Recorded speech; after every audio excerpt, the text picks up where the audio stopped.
Si Luis ay isang 18 years old na binatang mahilig sa computer games na lumaki sa isang simpleng pamilya. Mahirap ang buhay nila, pero matalino at madiskarte si Luis. Madalas siyang maglaan ng oras sa pag-aaral at sa paglalaro ng kanyang paboritong mga laro online. Ang kanyang pamilya ay nabubuhay sa simpleng paraan, at ang kita ng kanyang mga magulang ay sapat lamang para sa kanilang pang-araw-araw na pangangailangan. "Anak, kamusta ang laro mo kanina?" tanong ng kanyang ina habang naghahanda ng hapunan. "Nanalo ako, Nay," masayang tugon ni Luis. "Nakakuha ako ng premyong pera mula sa tournament. Ito po na dagdag sa budget natin." Iniabot ni Luis ang perang napanalunan sa kanyang ina. "Nako, salamat anak," sabi ng kanyang ina na may luha sa mata. "Malaking tulong ito. Ang galing mo talaga," napangiti si Luis habang tinitignan ng kanyang ina. Alam niyang kahit maliit na tulong lang ito, malaking bagay na para sa kanilang pamilya. "Gusto ko lang makatulong, Nay. Alam kong hirap na hirap kayo ni tatay." Habang kumakain ng hapunan, nagkwento si Luis tungkol sa kanyang mga napanalunan sa mga laro. "Sana nga, magtuloy-tuloy ito. Masarap sa pakiramdam na nakakatulong ako kahit sa ganitong paraan. Alam mo anak," sabi ng kanyang tatay habang kumukuha ng kanin, "hindi lang husay sa laro ang tinitignan namin ng nanay mo. Proud kami sa'yo dahil ginagamit mo ang talent mo para sa kapakanan ng pamilya." "Salamat po tay," sagot ni Luis. "Kaya ko rin po ginagawa ito dahil sa suporta nyo ni nanay." Tuwing gabi, matapos ang hapunan, umuupo si Luis sa kanyang maliit na mesa at nag-eensayo sa paglalaro. Hindi lang laro para sa kanya ang mga ito, kundi isang paraan para makatulong sa kanyang pamilya. Iniisip niya ang kanyang mga magulang at kung paano pa niya sila matutulungan. "Balang araw," sabi ni Luis sa sarili, "makakapagpatayo ako ng mas magandang bahay para kina nanay at tatay. Yung hindi na sila kailangan mag-alala sa mga gastusin." Minsan, iniisip ni Luis ang mga pagkakataong nakalipas. "Bakit kaya ganito kahirap ang buhay?" tanong niya sa kanyang sarili. "Pero kahit ganito, hindi ako titigil. Kailangan kong maging matapang para sa pamilya ko." "Anak, magpahinga ka na," sabi ng kanyang ina habang tinatapik ang kanyang balikat. "Alam kong pagod ka na." "Opo, Nay. Magpapahinga na po ako," sagot ni Luis. "Salamat po ulit sa lahat." Habang nakahiga na si Luis sa kanyang kama, iniisip niya ang kanyang mga pangarap at ang kanyang pamilya. "Kaya ko to," sabi niya sa sarili. "Para sa kanila, gagawin ko ang lahat." Sa kabila ng mga hirap at pagsubok, si Luis ay nananatiling positibo at mayroong pag-asa. Alam niyang sa tamang panahon, ang kanyang pagsusumikap ay magbubunga ng maganda para sa kanyang pamilya. Isang magandang hapon, habang naglalakad si Luis sa park para magpahangin matapos ang ilang oras ng paglalaro online, may narinig siyang mahinang ungol mula sa ilalim ng isang niyog na bagong laglag sa lupa. Lumapit siya at nakita niya ang isang maliit na nilalang, naipit sa ilalim ng niyog. Nanlaki ang mata ni Luis sa gulat. "Anong ginagawa mo dyan?" tanong ni Luis habang binubuhat ang niyog. "Tulungan mo ako, pakiusap," ang sabi ng nilalang na halatang nahihirapan. Pinilit ni Luis na tanggalin ang niyog na mabigat pa sa kanyang inaasahan. Pagkatapos ng ilang saglit, naialis niya ito at inilapag sa tabi. "Salamat binata, akala ko'y katapusan ko na," ang sabi ng duwende, habang dahan-daang tumitindig at inaalis ang mga dumi sa kanyang damit. "Ako si Uliran, isang duwende," pagpapakilala nito. "Pasensya na sa abala, ngunit natabunan ako ng niyog habang naglilibot." "Wala yun Uliran. Ako naman si Luis, estudyante at mahilig sa mga computer games," tugon ni Luis, nagtataka pa rin sa natuklasang nilalang. Nakabawi sa pagkabigla, nag-usap sila ng ilang sandali. Pinakinggan ni Luis ang kwento ni Uliran kung paano siya napadpad sa mundo ng mga tao mula sa kanilang mahiwagang kaharian. "Kahit papaano, nais kong magpasalamat sa iyo Luis," sabi ni Uliran, habang kinakalikot ang kanyang bulsa. Inilabas niya ang isang maliit ngunit kumikinang na mouse. Ito ang mahiwagang mouse na may kakayahang gawin ang lahat sa internet. Ngunit, gamitin mo ito ng may karunungan at ingat. Tumitig si Luis sa kakaibang mouse, na mangha sa kinang nito. "Ibig sabihin, pwede kong ma-access ang anumang bagay. Paano ito gumagana?" "Magsimula ka, at matututunan mo rin ang kapasidad nito," sagot ni Uliran. Ngunit tandaan, ang tunay na lakas ay nasa paggamit nito sa makabuluhang paraan. "Tatanawin kong malaking utang na loob ito Uliran. Salamat, at pangako, gagamitin ko ito ng may responsibilidad," pangako ni Luis, habang mahigpit na hawak ang mahiwagang mouse. Habang nagpapaalam si Uliran at unti-unting naglalaho, naiwan si Luis na puno ng pagtataka at kuryosidad sa bagong natanggap na kapangyarihan. Sa kanyang pag-uwi, hindi niya maiwasang isipin kung paano niya magagamit ang mahiwagang mouse upang makagawa ng pagbabago, hindi lang sa kanyang buhay, kundi pati na rin sa buhay ng iba. Nang gabing iyon, pagkatapos ng kanilang pag-uusap, umuwi si Luis na puno ng pag-asa at kaba. Sa kanyang silid, binuksan niya ang kanyang computer at inihanda ang mahiwagang mouse ni Uliran. Napalunok siya, kinakabahan sa gagawin, ngunit matibay ang kanyang determinasyong makatulong. Isinaksak ni Luis ang mouse sa kanyang computer at naghintay. Sa sandaling pagpindot niya sa mouse, agad na lumitaw sa kanyang screen ang access sa internet banking system. Kinuha niya ang pangalan ng corrupt na politiko na kilala sa kanilang lugar at sa ilang pindot lang, nakuha niya ang access sa isang bank account na puno ng hindi maipaliwanag na yaman. Huminga siya ng malalim, ito na, bulong niya sa sarili. Agad siyang pumunta sa isang online grocery site na kilala sa mabilis na pag-deliver. Pinili niya ang mga esensyal na pagkain, bigas, delata, noodles, tinapay, at iba pa. Ini-add to cart niya at inihanda ang pagbili. Sa bawat item na idinadagdag niya, naramdaman ni Luis ang bigat at kahalagahan ng kanyang ginagawa. Para ito sa mga taong mas nangangailangan, paalala niya sa kanyang sarili. Sa pag-checkout, ginamit niya ang pera mula sa account ng politiko para bayaran ang lahat. Itinakda niya ang delivery address sa mga mahihirap na pamilya sa kanilang komunidad, mga taong alam niyang totoong nangangailangan. Pagkatapos niyang maisaayos ang lahat, pumatras siya mula sa computer at pinagmasdan ang kumpirmasyon ng order.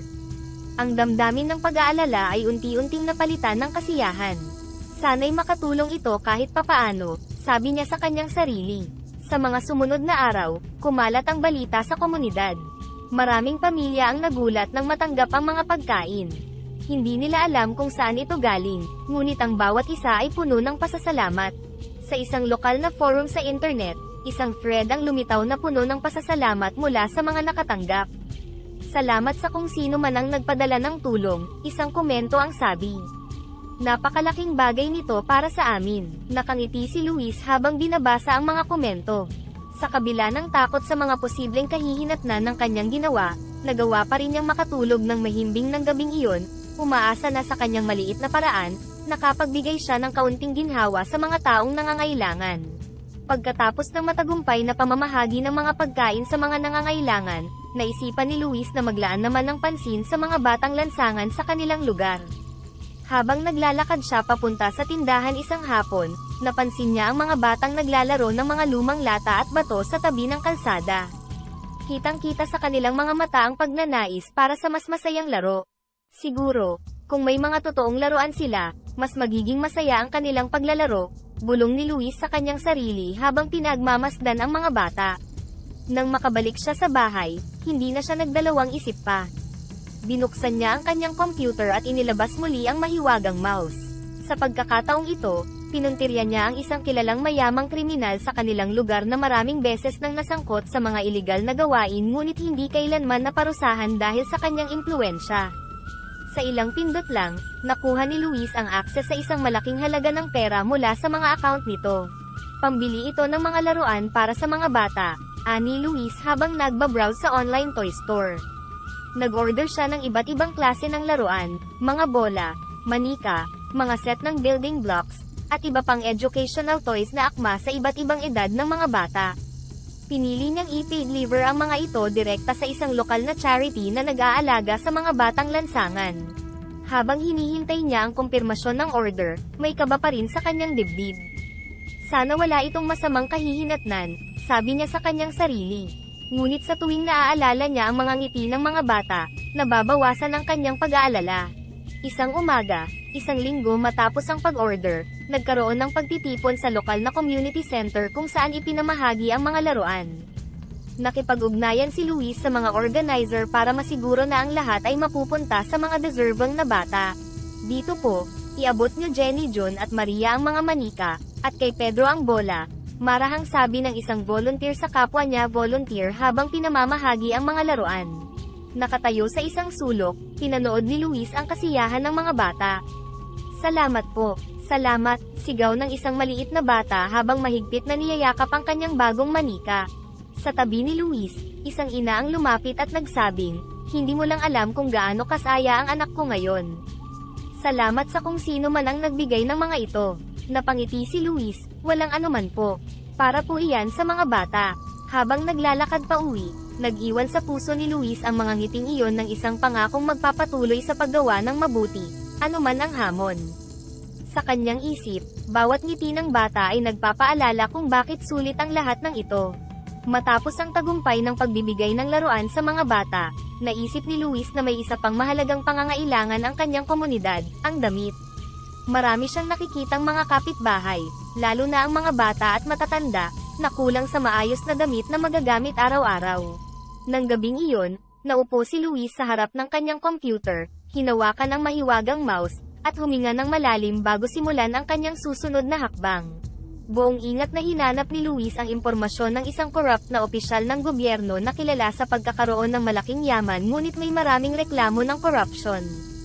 Sa ilang pag-click, nakapasok na siya sa personal na account ng opisyal at nakita niyang sapat ang pera rito para makatulong sa maraming nangangailangan.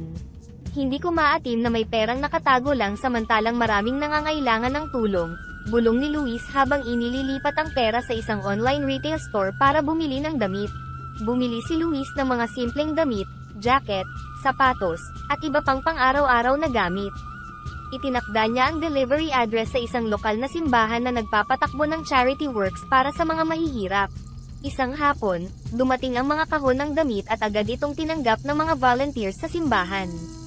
Nagsimula silang mag-ayos para sa distribution kinabukasan. Siguraduhin nating maayos ang pagkakasunod-sunod ng mga damit ayon sa edad at pangangailangan, sabi ni Sister Elena, ang namumuno sa charity. Tumulong din si Luis sa pag-aayos, bagamat inilihim niya ang paggamit ng mahiwagang mouse. Naroon siya hindi bilang benefactor kundi bilang isang volunteer. Kinabukasan, maaga pa lang ay marami ng tao ang pumila sa labas ng simbahan. Nakita ni Luis ang pasasalamat sa mga mata ng mga tao habang tumatanggap sila ng mga damit. Sa wakas, may maayos na akong maisusuot para sa darating na tag-ulan, sabi ng isang matandang lalaki habang tinitingnan ang bago niyang jacket.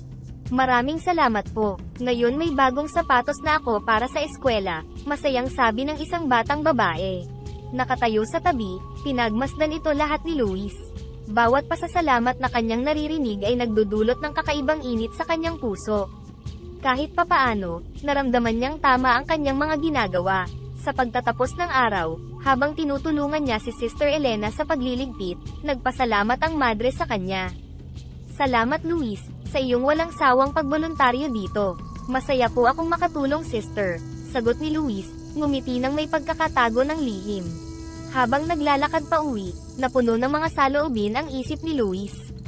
Alam niyang hindi tradisyonal ang kanyang paraan ng pagtulong, at may panganib ito, ngunit sa bawat ngiting nakikita niya, sa bawat pasasalamat na naririnig, lalong tumitibay ang kanyang loob na ipagpatuloy ang kanyang ginagawa.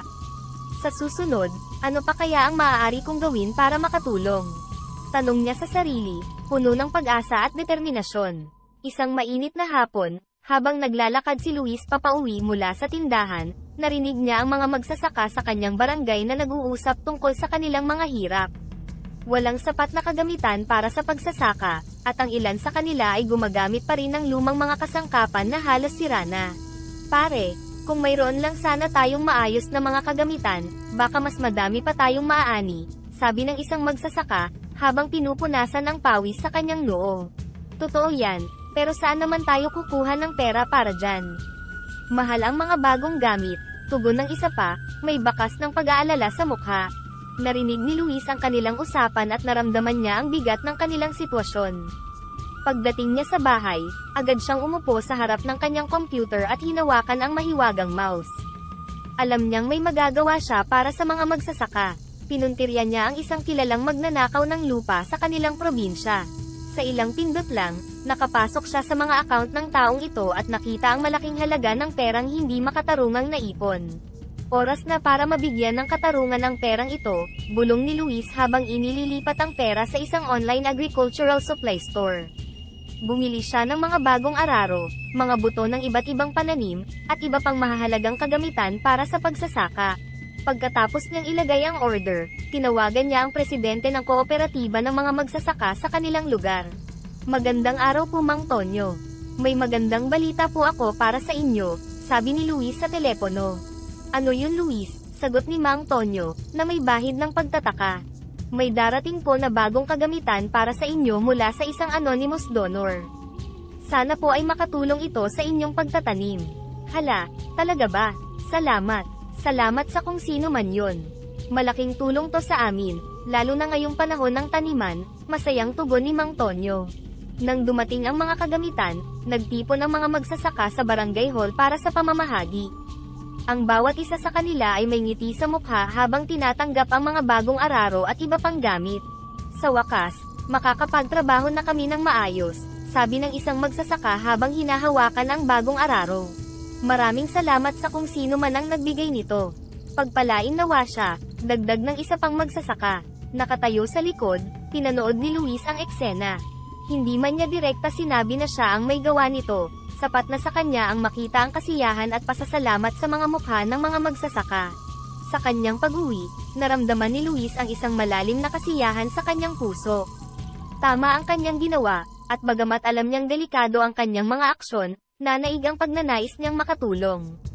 Hanggat may maitutulong ako, gagawin ko, bulong niya sa sarili habang masaya siyang nakatingin sa papalubog na araw. Isang umaga, habang naglalakad si Luis papasok sa lokal na library, napansin niya ang grupo ng mga estudyante na nakaupo sa sulok, nagsa-sharean sa mga lumang libro. Mahina at may bahid ng pag-aalala ang kanilang usapan tungkol sa papalapit na pagsusulit. Hindi ko alam kung paano ako magre-review, wala akong kopya ng libro sa science, sabi ng isang batang babae, na tila malapit ng maluha. Totoo yan, hirap din ako makahanap ng libro sa math. Sana may mag-donate ng mga libro sa atin, tugon ng kanyang kaibigan, pinipilit ang isang ngiti. Narinig ni Luis ang kanilang pag-uusap at agad siyang nakaramdam ng pagnanais na tumulong. Pag-uwi niya, agad niyang binuksan ang kanyang computer. Hinawakan niya ang mahiwagang mouse, isinara ang kanyang mga mata, at nag-isip ng isang mayamang kriminal na kilala sa kanyang iligal na gawain sa kanilang lugar. Sa ilang pindot, nakuha niya ang access sa mga financial accounts ng taong ito. Ito ang tamang pagkakataon para magbalik ng kabutihan gamit ang perang ito, bulong ni Luis. Inilipat niya ang kinakailangang halaga sa isang online bookstore, kung saan bumili siya ng iba't ibang libro para sa bawat subject na kinakailangan ng mga estudyante. Pagkatapos ng transaksyon, tinawagan niya ang principal ng pinakamalapit na public school. Magandang araw po, Principal Garcia. Mayroon po sana akong gustong i-donate na mga libro para sa mga estudyante ninyo, magiliw na sabi ni Luis. Nako, talaga ba Luis? Napakalaking tulong niyan. Maraming salamat. Paano ito nangyari? Masayang tugon ni Principal Garcia. May nakilala po akong donor na nais tumulong. Inaasahan ko po na makakatulong ito sa mga bata, lalo na ngayong papalapit na ang mga exam, sagot ni Luis, piniling itago ang buong katotohanan. Ilang araw lang ang lumipas at dumating ang mga libro sa eskwelahan. Isang maliit na seremonya ang ginanap para sa pagtanggap ng mga donasyon. Masayang-masaya ang mga estudyante habang isa-isang tinatanggap ang kanilang mga bagong libro. Sa wakas, may sarili na akong libro sa math, sabi ng isang batang lalaki, hindi maitago ang excitement sa kanyang boses. Ang ganda ng libro ko sa science, mayroon pa itong mga diagram, masayang sabi ng isang batang babae, buong ingat na binubuklat ang pahina. Nakamasid lang si Luis mula sa likuran, pinagmamasdan ng kasiyahang dulot ng simpleng tulong na kanyang naibigay. Sa kanyang puso, isang malalim na pakiramdam ng kasiyahan ang umusbong. Bagamat alam niyang may panganib sa kanyang mga aksyon, ang makita ang tuwa at pasasalamat sa mga mukha ng mga bata ay sapat na para patuloy siyang magpursigi sa kanyang mga ginagawa.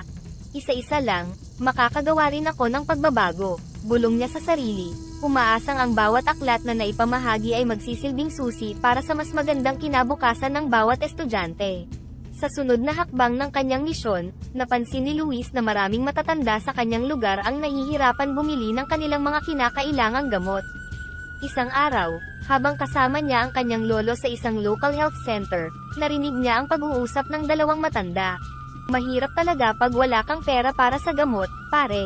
Kailangan ko ng maintenance para sa high blood ko, pero ang mahal-mahal, sabi ng isang matandang lalaki, habang hawak ang prescription na hindi niya mabili. Oo nga pare, ako rin, di ko na nabibili yung gamot ko para sa diabetes. Nagtitiis na lang, tugon ng isa, na may halong pag-aalala sa kanyang boses. Napabuntong hininga si Luis at naramdaman niyang kailangan niyang kumilos. Pag-uwi niya, agad niyang kinuha ang mahiwagang mouse at hinanap ang impormasyon ng isang kilalang negosyante, sa kanilang lugar na madalas masangkot sa mga corrupt na transaksyon. Sa ilang pindot lang, nakuha niya ang access sa mga account ng negosyante.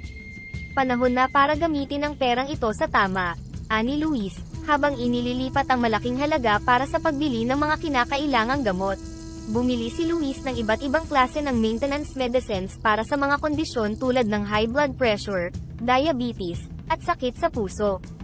Itinakda niya ang delivery sa parehong local health center kung saan niya madalas kasama ang kanyang lolo. Ilang araw ang lumipas at dumating ang mga gamot sa health center. Isang umaga, habang kumakain ng agahan, inutusan si Luis ng kanyang ina na samahan ang kanyang lolo sa local health center. May libreng pamamahagi raw ng gamot para sa mga matatanda ngayon. Makakatulong ito lalo na sa maintenance ng lolo mo, sabi ng kanyang ina habang inaayos ang mga gamit na dadalhin. Napaisip si Luis. Ito ang mga gamot na in-order niya gamit ang perang nakuha mula sa corrupt na negosyante. Hindi niya inaasahan na mabilis na i-deliver ang mga gamot. Pagdating nila sa health center, marami ng matatanda ang nakapila, umaasang makakakuha ng gamot para sa kanilang karamdaman. Habang inaayos ng mga staff ng health center ang mga gamot sa mesa, maririnig mo ang bulungan ng mga tao tungkol sa kanilang pasasalamat. Narinig mo ba, Anita? May nagbigay daw ng mga libreng gamot sa atin. Sana may para sa arthritis ko, sabi ng isang matandang babae sa katabi niyang kaibigan. Oo nga Elsie, sana meron din para sa high blood ko. Hirap na akong bumili buwan-buwan, tugon naman ng kanyang kaibigan. Nakita ni Luis ang pag-aalala at pag-asa sa mga mata ng mga matatanda. Pumila sila ng kanyang lolo. Habang naghihintay, hindi maiwasan ni Luis na makaramdam ng kaba at excitement sa kung paano tatanggapin ng mga tao ang tulong na kanyang inilatag. Nang sila na ang nasa harap ng pila, isang volunteer ang lumapit sa kanila. Anong kailangan ninyong gamot po? Tanong ng volunteer. Para po sa high blood at diabetes, sagot ng kanyang lolo, habang inaabot ang kanyang prescription. Agad namang kinuha ng volunteer ang mga kahon ng gamot at iniabot sa kanila ang kinakailangan. Narito po, sapat ito para sa isang buwan. Libre po lahat ito, courtesy ng isang anonymous donor. Talaga, salamat sa Diyos, at sa donor kung sino man siya. Malaking tulong ito sa akin, tuwang-tuwa na sabi ng kanyang lolo, habang hawak ang mga gamot. Nakangiti si Luis habang pinagmamasdan ang kanyang lolo at ang iba pang matatanda na may bitbit na gamot. Nakaramdam siya ng malalim na kasiyahan at kapayapaan sa kanyang puso. Ang makita ang direktang epekto ng kanyang aksyon sa kanyang sariling lolo at sa iba pang nangangailangan ay nagbigay sa kanya ng bagong lakas ng loob na ipagpatuloy ang kanyang mga lihim na pagtulong. Habang naglalakad palabas ng health center, hinawakan ng kanyang lolo ang kanyang kamay. Salamat Luis sa pagsama sa akin dito. Importante sa akin itong mga gamot, ngumiti si Luis, puno ng pagmamahal at pagpapahalaga. Walang anuman lolo, basta para sa inyo, gagawin ko ang lahat. Sa kanyang isipan, lalo siyang na-inspire na magpatuloy sa kanyang mga gawain, ligtas sa kaalamang gumawa siya ng mabuti para sa mga pinakamamahal niya at sa kanyang komunidad. Ang kwento ng mahiwagang hacker ay kumalat na parang apoy sa buong rehiyon. Mga pahayagan, online news sites, at maging sa telebisyon ay puno ng ulat tungkol sa kanyang mga gawain. Sa isang popular na talk show, isang segment ang buong pusong inilaan para talakayin ang mga kabutihang ginawa ng misteryosong tao na ito. Ngayong gabi, ating tatalakayin ang tungkol sa isang hindi pangkaraniwang bayani ng ating panahon, ang tinatawag nilang mahiwagang hacker, panimula ng host, isang kilalang personalidad sa media na si Miss Lorna Santos. Walang nakakaalam ng kanyang tunay na pagkakakilanlan, ngunit ang kanyang mga aksyon ay nagbigay ng bagong pag-asa sa marami sa ating mga kababayan. Isang panel ng mga eksperto sa cybersecurity at ilang kinatawan mula sa mga charity organizations, na nakatanggap ng tulong ang naimbitahan upang magbigay ng kanilang mga pananaw. Sa totoo lang, bihira natin makita ang ganitong uri ng hacking na ginagamit para sa kabutihan, sambit ng isang eksperto sa cybersecurity. Kadalasan, pag naririnig natin ang salitang hacker, negatibo agad ang konotasyon. Pero dito, iba eh. Nakakagulat at nakakabilib. Oo, aaminin ko, nang una kong marinig ang balita, hindi ako makapaniwala. Paano nga ba naman magiging positibo ang hacking, tugon ng kinatawan ng isang charity organization. Ngunit nang makita namin ang direktang epekto ng mga donasyong natanggap namin, mga libro, gamot, pagkain para sa mga nangangailangan, hindi na mahalaga kung paano ito nangyari. Ang mahalaga ay ang napakalaking tulong na naibigay. Sa isa pang bahagi ng lungsod, sa isang maliit na coffee shop, naririnig ang mga bulungan ng mga parokyane tungkol sa mahiwagang hacker. May bago na naman sa dyaryo. May isa na naman siyang tinulungan, yung Home for the Aged sa kabilang bayan, bigla na lang silang nakatanggap ng sako-sakong bigas at mga gamot, kwento ng isang matandang lalaki, habang inuugnay ang balita sa kanyang kaibigan. Totoo ba yan? Sa panahon ngayon, bihira ka na lang makakita ng ganyang klase ng kabutihan. Sino kaya siya? Ano kaya ang kwento niya? Bakit niya ito ginagawa? Tanong ng kanyang kaibigan, puno ng pagtataka at paghanga. Samantala, sa isang lokal na newsroom, ang mga journalist ay abalang-abala sa pagtuklas ng higit pang impormasyon tungkol sa mahiwagang hacker. Kailangan nating malaman ang higit pa. Sino kaya siya? Ano ang kanyang motibo? At paano niya nagagawa ito nang hindi nahuhuli? Sabi ng isang reporter, habang mabilis na nagtatype sa kanyang laptop. Sa kanyang silid, tahimik na binabasa ni Luis ang lahat ng mga balita at komento tungkol sa kanya. Nakakaramdam siya ng kakaibang halo ng kaba at kasiyahan. Ang pagiging anonimo ay nagbibigay sa kanya ng kalayaan na tulungan ng iba, nang hindi inaasahan ng anumang kapalit, ngunit alam niyang may mga panganib din ito. Patuloy lang, bulong ni Luis sa kanyang sarili. Hanggat may nangangailangan, patuloy akong tutulong. Habang pinapalakas ng suporta at pasasalamat mula sa komunidad ang kanyang loob, lalo siyang naging determinado na ipagpatuloy ang kanyang mga lihim na gawain, kahit na walang nakakaalam ng kanyang tunay na pagkakakilanlan. Sa pagdami ng mga balita tungkol sa mga kabutihang ginawa ng misteryosong hacker, nagsimula ring uminit ang interes ng mga awtoridad. Hindi lamang dahil sa mga posibleng paglabag sa batas, kundi rin sa paghanga sa kanyang kakayahang manatiling hindi nakikilala. Isang araw, sa opisina ng National Cybersecurity Bureau, nagpatawag ng isang mahalagang pagpupulong si Director Ramon de la Cruz, isang veteranong opisyal sa larangan ng cybersecurity. Ladies and gentlemen, narito tayo ngayon hindi lamang para tugisin ang isang individual, kundi para rin unawain ang likas na kabutihan ng kanyang mga aksyon, simula ni Director de la Cruz, habang ipinapakita ang mga ulat at feedback mula sa mga natulungan ng hacker. Sir, kahanga-hanga ang mga ginawa niya, subalit, may mga batas pa rin tayong kailangang sundin, tugon ni Agent Marasigan, ang nangungunang cybersecurity expert sa Bureau. Ang ating layunin ay malaman kung paano niya nagagawa ito nang hindi lumalabag sa anumang seguridad. Nagtalaga ang director ng dalawang team. Ang una ay tututok sa teknikal na aspeto, pag-trace ng pinagmulan ng mga transaksyon at pag-alam sa kung paano napapasok ang mga secure na network. Ang ikalawa ay tututok sa panlipunang aspeto, pag-intindi sa epekto ng mga aksyon ng hacker sa komunidad. Sa loob ng isang tech room, pinalibutan ni Agent Marasigan at ng kanyang team ang isang malaking screen, nagpapakita ng mga digital footprint na posibleng naiwan ng hacker. Anong update, Garcia? Tanong ni Agent Marasigan sa isang batang technician. Sir, parang multo itong hinahabol natin. Sa bawat trace na sinusundan natin, palaging dead end. It's like chasing shadows, sagot ni Garcia, halatang dismayado sa mga harang na kanilang kinakaharap. Pero may pattern ba tayo, kahit papaano? Anything at all that can give us a lead, dagdag na tanong ni Agent Marasigan, umaasang makahanap ng kahit kaunting pag-asa. May mga traces ng donations, pero lahat encrypted at routed through various servers around the globe. Hindi standard ang kanyang methods. Ito'y malinaw na hindi ordinaryong hacker, paliwanag ni Garcia, habang mabilis na nagtatype. Sa kabilang banda, si Social Impact Team Leader Dr. Lisa Reyes, ay nag-conduct ng mga interview sa mga nakatanggap ng tulong. Kumusta po ang naging epekto sa inyo ng mga donasyon? Tanong ni Dr. Reyes sa isang matandang babae na nakatanggap ng gamot. Mabuti anak, malaking tulong talaga. Kahit hindi namin siya kilala, ramdam namin ang malasakit niya sa amin, sagot ng matanda, may ngiti sa kanyang labi. Pagbalik sa bureau, ibinahagi ni Dr. Reyes ang kanyang findings. Mahirap manghulihin siya, malinaw na marami siyang natutulungan. Posible bang kailangan natin ng ibang approach dito? Nagkaroon ng malalim na diskusyon tungkol sa moralidad at legalidad ng mga aksyon ng hacker. Bagamat alam nilang kailangan nilang gawin ang kanilang trabaho, hindi may kakaila ng bawat isa ang positibong impact ng hacker sa komunidad.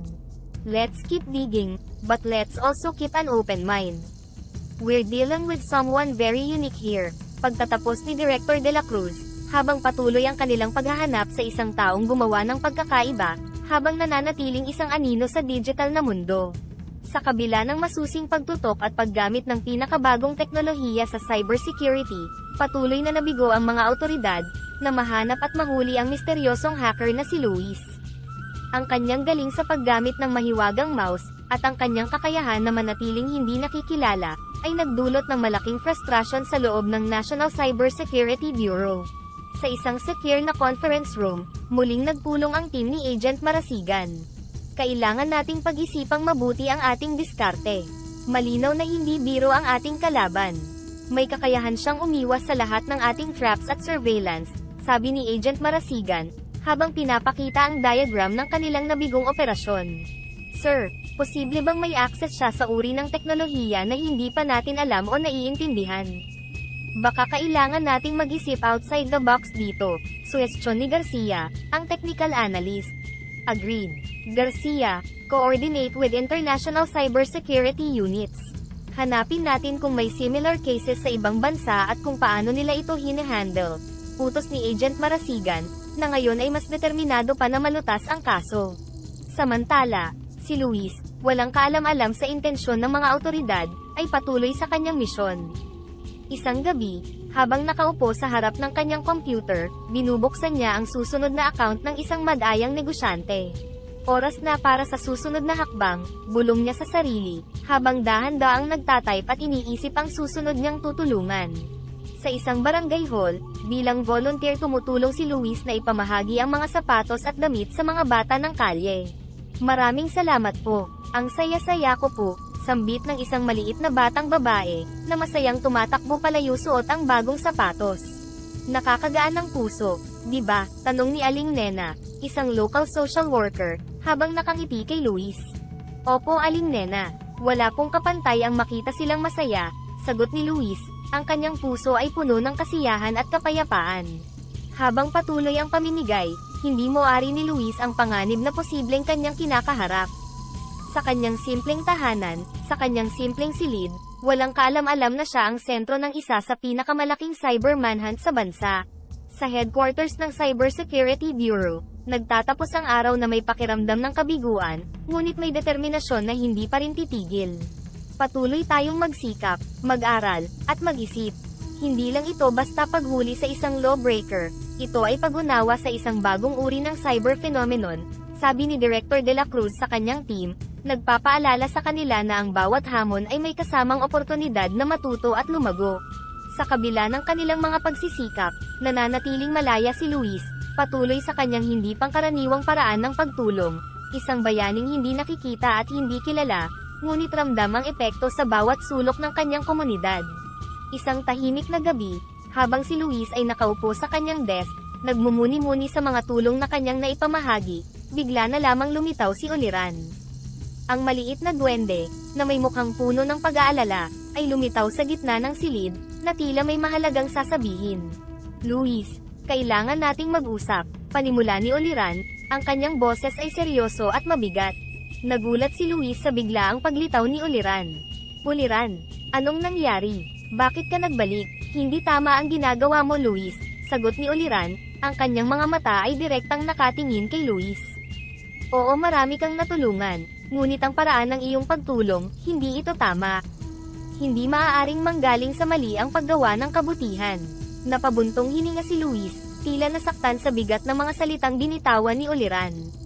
Pero Oliran, iniisip ko lang naman ang makakabuti para sa iba. Hindi ba't dapat nating itama ang mga pagkakamali ng mga masasamang tao at tulungan ang mga nangangailangan? Naiintindihan ko ang iyong punto, Luis. Ngunit, ang pagkuha ng hindi sa iyo, kahit kanino pa man ito nanggaling, ay nananatiling pagnanakaw. May iba pang paraan para tumulong na hindi nangangailangan ng paglabag sa batas, Paliwanag ni Oliran, ang kanyang tono ay puno ng pangaral. Ngunit, paano na ang mga tao na umaasa sa tulong na ito? Ano ang mangyayari sa kanila? Tanong ni Luis, ang kanyang boses ay puno ng pag-aalala at takot. Ang kabutihan ay hindi dapat nakasalalay sa iyong mga kamay lamang, Luis. Mayroong ibang paraan, at marapat lamang na hanapin natin ang paraan na iyon, sagot ni Oliran. Kailangan kong bawiin ang mouse. Oras na para itigil ang iyong mga gawain. Dahan-daang lumapit si Oliran at iniabot ang kamay upang kunin ang mahiwagang mouse. Nag-aalinlangan, at may bahid ng luha sa mga mata, iniabot ni Luis ang mouse pabalik kay Oliran. Paalam, Luis. Sana'y matagpuan mo ang tamang landas na hindi nangangailangan ng paglabag sa kung ano ang tama, wika ni Oliran habang unti-unting naglalaho, bit-bit ang mouse. Naiwang mag-isa si Luis, nakaupo sa dilim, ang kanyang isip ay puno ng mga tanong at kawalan ng kasiguraduhan. Naramdaman niya ang bigat ng responsibilidad at ang kahalagahan ng paggawa ng tama. Matapos bawiin ni Oliran ang mahiwagang mouse, napansin niya ang lungkot at determinasyon sa mga mata ni Luis.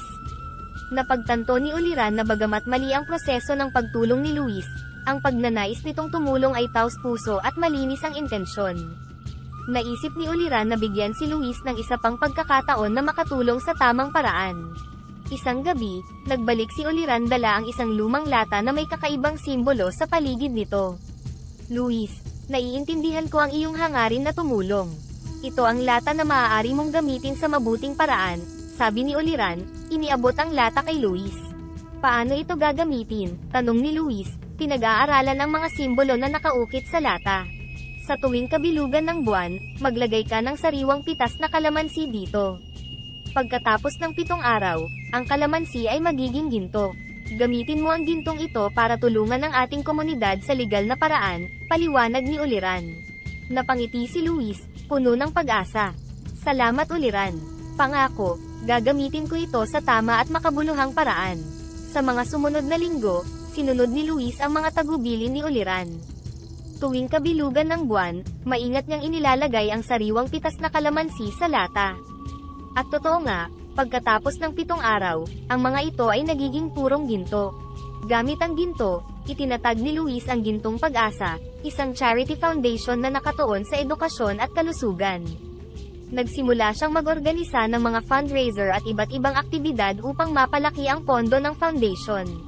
Sa unang proyekto ng foundation, nakipag-ugnayan si Luis sa lokal na paaralan upang magbigay ng mga scholarship sa mga karapat-dapat na estudyante.